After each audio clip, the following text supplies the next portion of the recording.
Good morning, સ્વાગત છે exam today પર 24 ઓક્ટોબર 2025ના રિલેટિવ કરંટ અફેર્સની ડિસ્કશન આ વિડીયોમાં આપણે કરવાના છે. તો છેલ્લે સુધી વિડીયો સાથે બની રહેજો. કરંટ અફેર્સ ઇમ્પોર્ટન્ટ ટોપિક છે, દરેક એક્ઝામમાં પ્રશ્ન પૂછવામાં આવે જ છે. મિત્રો ટોપિક પર આવીએ. 24 ઓક્ટોબર 2025 ક્વેશ્ચન નંબર 1 છે. હાલમાં કયા દેશને 50 વર્ષ જૂની કફાલા પ્રથા નાબૂદ કરી છે? તો એક પ્રથા હતી કફાલા પ્રથા, લગભગ 50 વર્ષ જૂની હતી. મિત્રો સાઉદી અરબ દેશ રાઈટ આન્સર છે. આમાં સાઉદી અરબમાંથી સાઉદી અરેબિયાએ 50 વર્ષ જૂની કફાલા સિસ્ટમ નાબૂદ કરી છે, જેનાથી 1.3 કરોડથી વધુ વિદેશી કામદારોને નવી સ્વતંત્રતા મળી છે. તેઓ હવે એક્ઝિટ વિઝા વિના દેશ છોડી શકે છે અને નવી કંપનીઓમાં નોકરી કરી શકે છે. તો સાઉદી અરેબિયામાં ચર્ચામાં હતી કફાલા પ્રથા, આપણે યાદ રાખવાની છે. મિત્રો સાઉદી અરેબિયાનું કેપિટલ છે રિયાદ, કરન્સી છે રિયાલ, કિંગ છે સલમાન બિન અબ્દુલ અજીઝ અલ સાઉદી. હાલમાં ભારતીય સેનામાં કોને લેફ્ટિનન્ટ કર્નલની માનદ પદવી આપવામાં આવી? તો ભાલાફેંક ખેલાડી જેમણે એક ઓલિમ્પિકમાં ગોલ્ડ મેડલ અપાવ્યો ભારતને, બીજીમાં સિલ્વર મેડલ અપાવ્યું, નીરજ ચોપડા એમનું નામ છે. નીરજ ચોપડાને રાજનાથસિંહ અને સેના અધ્યક્ષે મળીને લેફ્ટિનન્ટ કર્નલની માનદ પદવી આપી છે ભારતીય સેનાની અંદર. તો અમે ઇમેજ પણ જોઈ શકો છો. હાલમાં કયા રાજ્યમાં બેસતું વર્ષ ઉજવવામાં આવ્યું? તો આપણા ગુજરાતમાં ગુજરાતથી 9 વર્ષ ઉજવવામાં આવે છે. એને બેસતું વર્ષ તરીકે પણ ઓળખવામાં આવે. ક્યારે ઉજવવામાં આવે? તો હિન્દુ કેલેન્ડર મુજબ વિક્રમ સંવત કાર્તિક મહિનાના પહેલા દિવસે ઉજવવામાં આવે. બરાબર, ગુજરાત આમાં રાઈટ આન્સર થશે. દિવાળીના બીજા દિવસે મોસ્ટલી હોય છે બેસતું વર્ષ, પણ વચમાં કોઈ વાર ધૂમ દિવસ પણ આવી જાય છે. હાલમાં કોણે અમદાવાદના સાબરમતી વોર્ડમાં મિશન ફોર મિલિયન ટ્રીઝ અભિયાન હેઠળ વૃક્ષારોપણ કર્યું? તો મિશન ફોર મિલિયન ટ્રીઝ, બરાબર રાઈટ આન્સર છે મિત્રોમાં ગુજરાતના સીએમ ભૂપેન્દ્ર પટેલ. ગુજરાતના મુખ્યમંત્રી શ્રી ભૂપેન્દ્ર પટેલ અમદાવાદના સાબરમતી વોર્ડમાં મિશન ફોર મિલિયન ટ્રીઝ અભિયાન હેઠળ વૃક્ષારોપણ કર્યું. આ અભિયાનનો મુખ્ય ઉદ્દેશ્ય શહેરમાં ગ્રીન કવર વધારવાનો છે. વિદ્યાર્થી મિત્રો, આવનારી તમામ પરીક્ષાઓ માટે એક્ઝામ ટુડેનું લેટેસ્ટ એક વર્ષનું કરંટ અફેર્સ, જેમાં તમને Olympic, Paralympic, Covid, IPL, GI tag, બદલાના વર્તમાન પદાધિકારી, પુસ્તક લેખક, company CEO, brand ambassador award, GK sport, GK G20 summit, T20 world cup, FIFA world cup, election GK, Ayodhya GK, budget, champions trophy, IPL, Padma awards, એટલે કે topic wise current અફેર્સની PDF, છેલ્લા એક વર્ષની લેટેસ્ટ મંથલી કરંટ અફેર્સની PDF, 10,000થી વધારે પ્રશ્નોનો સમાવેશ, ઇન્ડિયા ગુજરાત ઇન્ટરનેશનલ લેવલનું પૂરું કરંટ અફેર. તો પીડીએફ માટે માત્ર ₹200 9510411961 પર ગૂગલ પે, ફોનપે, પેટીએમ કંઈ પણ કરો, સ્ક્રીનશોટ મોકલી આપો. 2 મિનિટમાં પીડીએફ મળી જશે. તમામ પરીક્ષાઓમાં 100% કરંટ અફેર મારું પૂછાય છે. હાલમાં કયા દેશના પાટનગરમાં 30 દિવસની કટોકટી જાહેર કરવામાં આવી છે? કયા દેશના પાટનગરમાં 30 દિવસની કટોકટી? તો રાઈટ આન્સર છે મિત્રો આમાં પેરુ. બરાબર, ગુનાની વધતી જતી ઘટનાઓ અને જાહેર અસંતોષને કારણે પેરુના રાષ્ટ્રપતિ જોસ જેરીએ દેશની રાજધાની લીમા અને કાલાઓ પ્રાંતમાં 30 દિવસની કટોકટી જાહેર કરી છે. પેરુનું કેપિટલ લીમા, કરન્સી છે સોલ અને પ્રેસિડેન્ટ છે જોસ જેરી. હાલમાં કોણે નવું બ્રાઉઝર એટલાસ લોન્ચ કર્યો? તો મિત્રો ઓપન એઆઈ દ્વારા, બરાબર, ચેટ જીપીટી ઓપન એઆઈ દ્વારા નવું બ્રાઉઝર એટલાસ લોન્ચ કરવામાં આવ્યું છે. આ ચેટ જીપીટી કોનું છે મિત્રો? ઓપન એઆઈનું છે. બરાબર, આ તમે ઘણા લોકો કન્ફ્યુઝ કરી દેશે તમને કે આ તો ચેટ જીપીટી. તો ચેટ જીપીટી એ ઓપન એઆઈનું જ છે.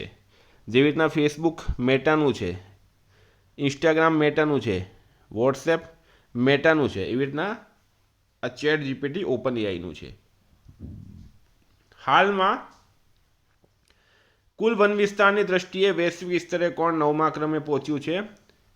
તો મિત્રો ભારત 9મા ક્રમે પહોંચ્યું છે. કુલ વન વિસ્તારની દ્રષ્ટિએ વૈશ્વિક સ્તરે ભારત 9મા ક્રમે પહોંચ્યું. ફૂડ એન્ડ એગ્રીકલ્ચર ઓર્ગેનાઇઝેશન દ્વારા બહાર પાડવામાં આવેલ ગ્લોબલ ફોરેસ્ટ રિસોર્સિસ એસેસમેન્ટ અનુસાર કુલ વન વિસ્તારની દ્રષ્ટિએ ભારત વૈશ્વિક સ્તરે 9મા સ્થાને પહોંચી ગયું છે. હાલમાં જાપાનનો કલ્ચરલ મેરિટ એવોર્ડ મેળવનાર પ્રથમ ગાયક કલાકાર કોણ બન્યા?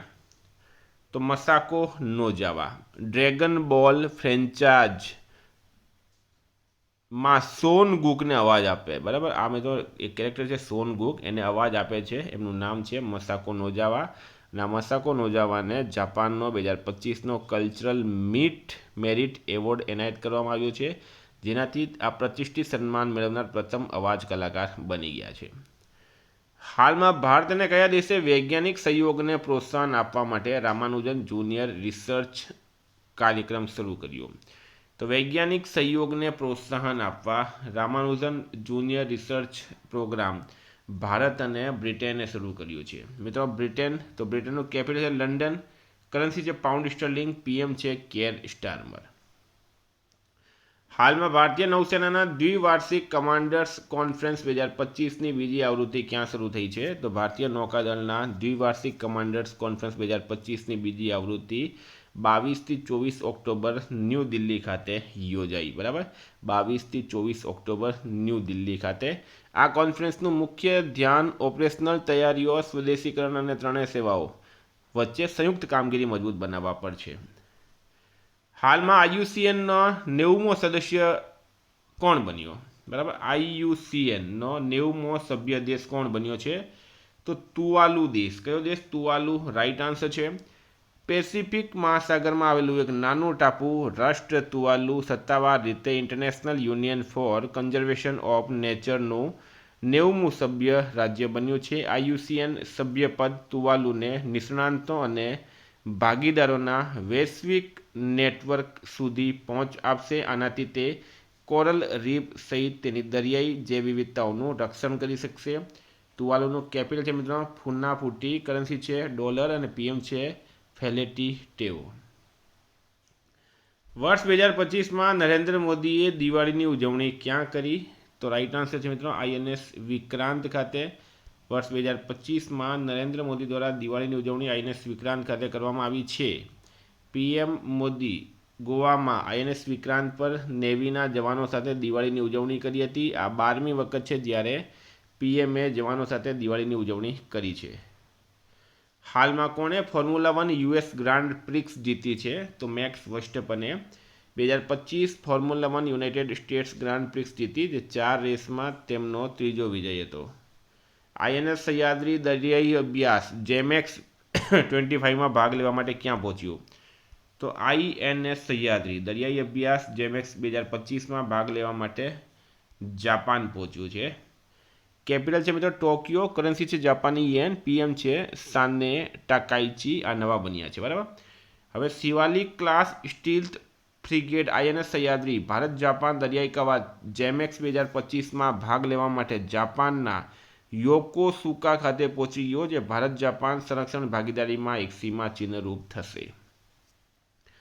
15 નંબર છે હાલમાં કોલ ઇન્ડિયા લિમિટેડે કઈ IIT સાથે સસ્ટેનેબલ એનર્જી સેન્ટર સ્થાપવા માટે કરાર પર હસ્તાક્ષર કર્યા છે? તો રાઈટ આન્સર છે IIT મદ્રાસ. તાજેતરમાં કયા દેશે ઐતિહાસિક અંડર-20 ફિફા વર્લ્ડ કપ જીત્યો છે? તો મિત્રો એ જીત્યો છે મોરોક્કોએ અંડર-20 ફિફા વર્લ્ડ કપ. બરાબર,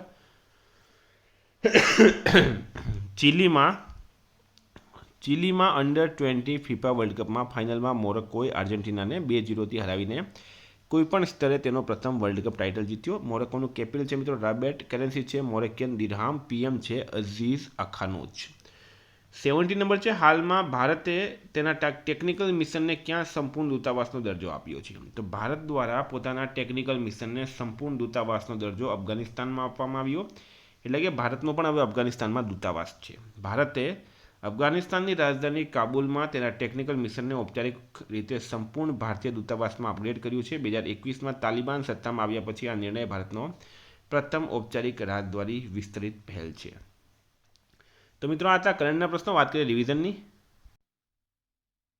તો મિત્રો 23 ઓક્ટોબર 2025 પર આપણે આવી ગયા છે. હાલમાં પોલીસ સ્મૃતિ દિવસ ક્યારે ઉજવવામાં આવ્યો? 21 ઓક્ટોબરે.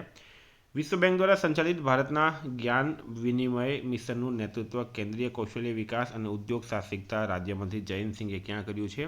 ફિલિપિન્સ ખાતે. હાલમાં કોણે સુરત ખાતે દેશની પ્રથમ સુરત ગ્રીન વ્હીકલ નીતિ 2025નું શુભાંકન કર્યું? CR પાટીલે કર્યું. કયા રાજ્યમાં બ્લેક બક એટલે કે કાળા હરણ રીઇન્ટ્રોડક્શન યોજના સફળતાપૂર્વક લાગુ કરવામાં આવી છે? છત્તીસગઢમાં. ચર્ચામાં રહેલું તપ્તાન જ્વાળામુખી કયા દેશમાં છે? મિત્રો એ ઈરાનમાં છે. પાકિસ્તાન અને અફઘાનિસ્તાન વચ્ચે તાજેતરમાં કયા દેશે યુદ્ધ વિરામ માટે મધ્યસ્થતા કરી? તો તુર્કીએ અને કતરે. હાલમાં 5 દિવસનો તિહાર ઉત્સવ ક્યાં ઉજવવામાં આવ્યું? નેપાળમાં. કયા દેશના ચેસ ગ્રાન્ડ માસ્ટર ડેનિયલ નારોડિતસ્કીનું 29 વર્ષની અવસાન થયું? અમેરિકા. કયા દેશનો વિકાસ દર 4.8% થયો છે? ચીન. રક્ષામંત્રી રાજનાથ સિંઘે હાલમાં ટાઇટેનિયમ અને સુપર એલોય મટીરિયલ પ્લાન્ટનું ઉદ્ઘાટન લખનૌમાં કર્યું છે. હાલમાં કાયદા મંત્રાલયે કેટલા રાજ્યોમાં નોટરીઓની સંખ્યામાં વધારો કર્યો? તો 4. જાપાનમાં ભારતના નવા રાજદૂત બની ગયા છે નગમા મોહમ્મદ મલિક. હાલમાં યોજાયેલી એશિયન યુથ ગેમ્સમાં ભારતની 15 વર્ષની ખુશીએ બ્રોન્ઝ મેડલ જીત્યો છે. કયા દેશના ભૂતપૂર્વ રાષ્ટ્રપતિ નિકોલસ સરકોજીને 5 વર્ષની સજા ફટકારવામાં આવી? ફ્રાન્સ. રાઇટ આન્સર છે.